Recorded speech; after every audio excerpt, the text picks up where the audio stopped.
Bonjour à tous, je suis ravie aujourd'hui de vous présenter mon nouveau livre L'ADME que j'ai eu le plaisir d'écrire avec les éditions Hachette.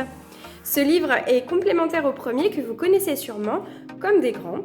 Pour rappel, Comme des grands, c'était un livre qui abordait toute la théorie sur la mise en place de l'ADME. Il était écrit sous forme de questions-réponses.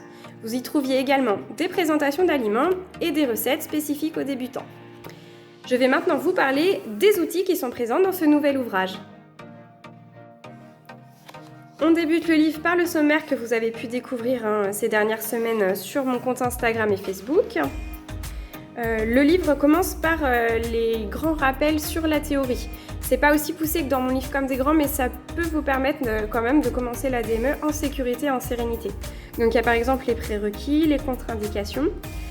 Suite à de multiples demandes, j'ai également intégré une partie sur le matériel avec des références. Bien sûr, c'est pas exhaustif, mais ça peut vous aiguiller.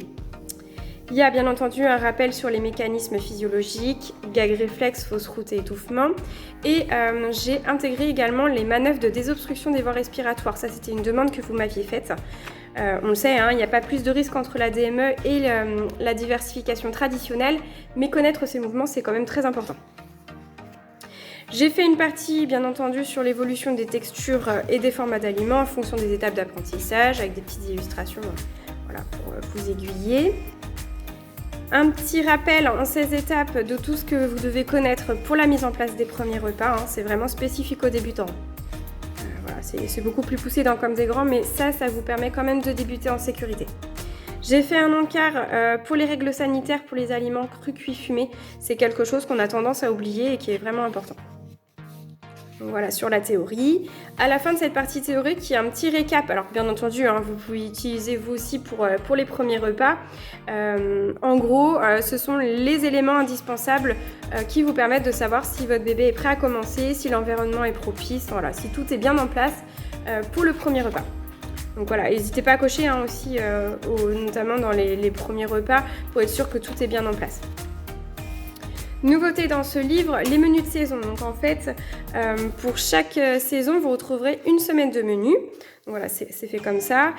Par exemple, pour le lundi, vous aurez alors 3 idées de repas. Vous n'êtes pas obligé de faire les 3, mais ça vous donne des indications.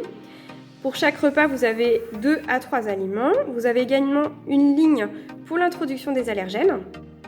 Chaque aliment en fait possède des indications sur sa présentation. Donc par exemple là on a le kiwi qui sera coupé en 2 et qu'on peut présenter cru. Les aliments qu'on peut présenter cuits sont également notifiés, cru, tout est mis. À la fin de chaque journée vous avez un récap des aliments riches en fer et en vitamine C. Donc voilà, ça vous permet de bien les connaître et les repérer. Chaque semaine a son tableau de saison, donc voilà, pour savoir quoi utiliser en fonction de la semaine où vous vous trouvez. Donc voilà, vous avez pour toutes les semaines. Hop.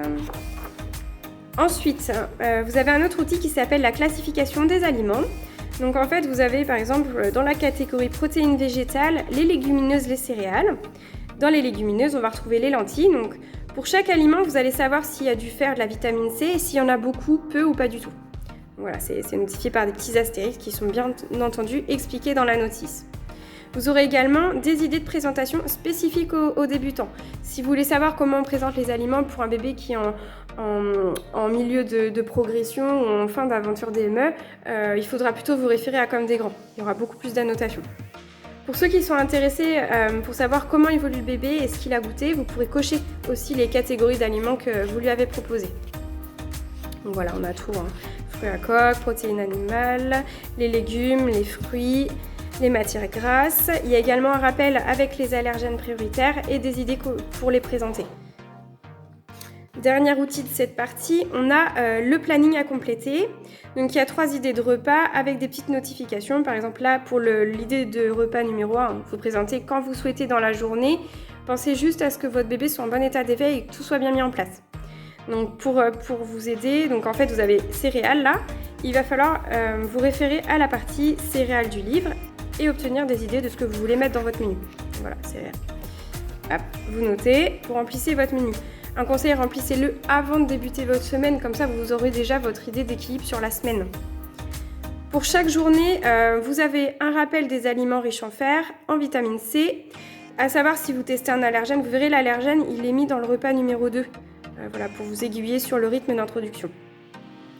Vous avez également un rappel des matières grasses du jour, parce que ça c'est très important pour nos bébés.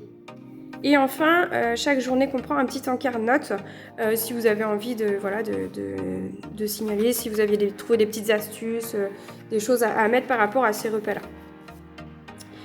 Dernière partie du livre, donc les recettes, c'est 52 recettes, toutes adaptées pour des débutants. Donc quand on débute la DME, on n'a pas forcément introduit les allergènes prioritaires, notamment l'œuf, le blé et les protéines de lait de vache. Et en fait, vous aurez des substituts qui pourront bien vous aider lors des premiers repas.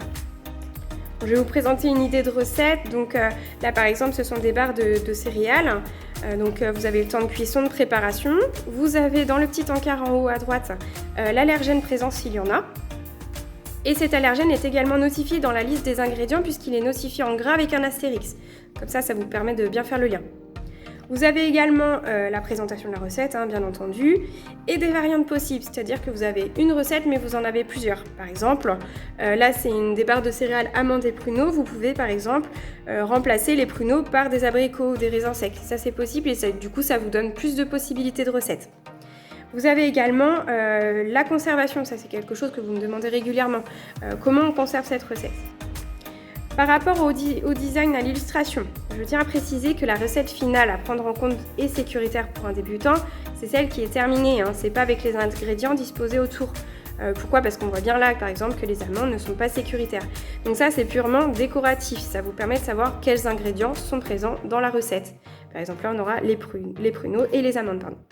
Donc voilà, c'est vraiment le design qui a été choisi pour la mise en place des recettes. Par exemple là, autre exemple, des bananes et de la compote présents dans cette recette de barres de céréales. Donc voilà, il y a un peu de tout en recette. Vous pouvez bien entendu remplacer les ingrédients par ceux notifiés dans les variantes, ce qui vous donne encore plus possibilités de repas. Les recettes sont sans sucre et sans sel, bien entendu, adaptées dès 6 mois et réalisables pour toute la famille. Vous pouvez en faire des repas complets pour tout le monde.